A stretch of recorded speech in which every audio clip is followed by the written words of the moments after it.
there should be no re-NEET because we have scored this many marks because of so much of dedication and hard work. It won't be possible to score good after a gap of 1.5 months if there is a re-NEET. We want justice. किन बच्चे NEET की मांग कर रहे हैं? जिन लोगों ने या तो एग्जाम ही नहीं दिया या एग्जाम दे के कम मार्क आए हैं। किसी बच्चे को पूछे कि ये 600-700 मार्क लाने के लिए ऑनेस्टी से कितना श्रम मेंटल फिजिकल होता है, दिन रात मेहनत करते हैं, डिप्रेशन में चले जाएंगे बच्चे। हमने हमारे सारे सेलिब्रेशन, बर्थडे सब कुछ हमने दाव पे लगाया था। जो उन्होंने चीटिंग की है उनको ही दिलवाओ। हम री-नीट नहीं होनी चाहिए फिर से। अगर फिर से हुई तो हम इससे भी ज्यादा एग्रेसिवली हम फिर से स्ट्राइक पे जाएंगे।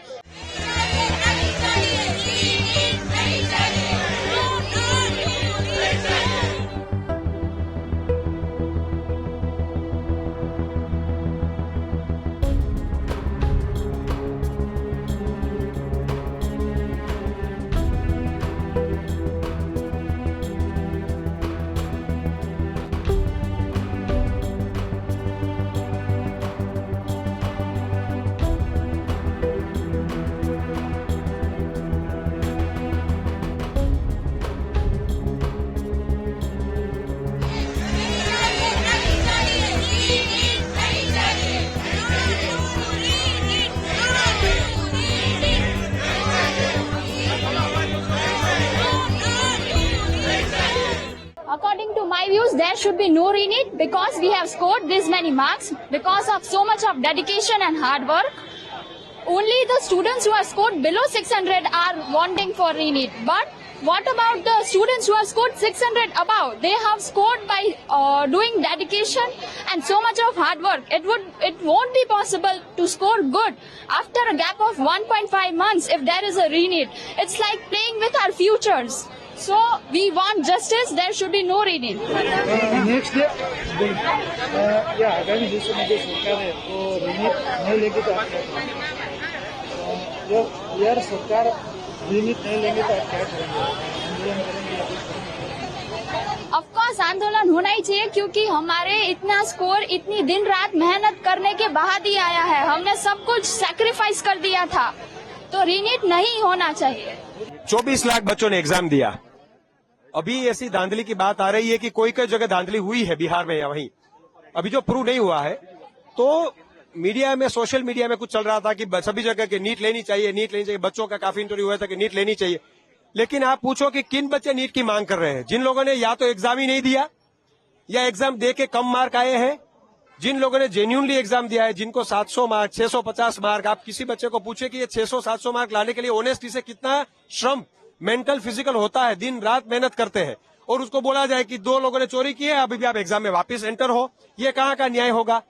हमको सरकार पे, न्याय मंत्रालय पे पूरा भरोसा है कि बच्चों के साथ अन्याय नहीं होने देंगे। लेकिन 80% लोग की आवाज में हमारी 20% की आवाज न दब जाए, क्योंकि आप समझिए कि नीट ऐसी एग्जाम है कि जो जहां से डॉक्टर्स की एंट्री होगी, यानी एमबीबीएस में आपको एडमिशन मिलेगा। 2-3 लाख क्वालिफाइड होते हैं 24 लाख में से। तो may the best man should win. जिन लोगों ने मेहनत किया उनके मार्क आए हैं। अभी वो लोग क्यों वापस नीट दे? उनके ऊपर मेंटल स्ट्रेस क्यों हो?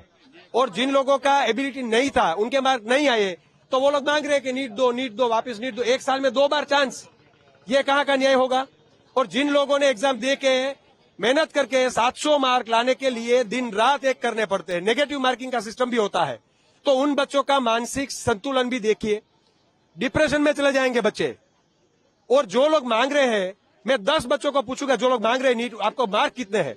मैंने कल 2-3 इंटरव्यू भी देखे थे, बोल रहे हैं हम तो अगली साल नीट देने वाले हैं। तो भाई तू क्यों इंटरव्यू दे रहा है जब देना ही नहीं एग्जाम? तो और जो दिया है तो उसको 500-550 मार्क है, वो बोल रहे हैं नीट वापिस लो। क्यों? तूने तो गफला किया नहीं है। जिन लोगों ने ऑनेस्टी से एग्जाम दिया है उनको तो चैन से जीने दो। एक ही डिमांड है, नो नीट। मुझे नीट में 687 आए हैं 720 में से। बहुत मेहनत से आए हैं और डेडिकेशन से आए हैं। पूरी दिन रात जग कर हमने ये अचीव किया है, और ये अचीव करने के लिए हमने हमारे सारे सेलिब्रेशन, बर्थडे सब कुछ हमने दाव पे लगाया था और ये मेहनत करके आए हैं, तो जिन्होंने चीटिंग की है उनको ही दिलवाओ। हम रीनीट नहीं होनी चाहिए फिर से। आपकी मांग क्या, और जो सरकार कुछ एक्शन नहीं लेंगे तो आप क्या करेंगे? रीनीट फिर से नहीं होनी चाहिए। अगर फिर से हुई तो हम इससे भी ज्यादा एग्रेसिवली हम फिर से स्ट्राइक पे जाएंगे। हमारी मांग यही है कि रीनीट नहीं होनी चाहिए।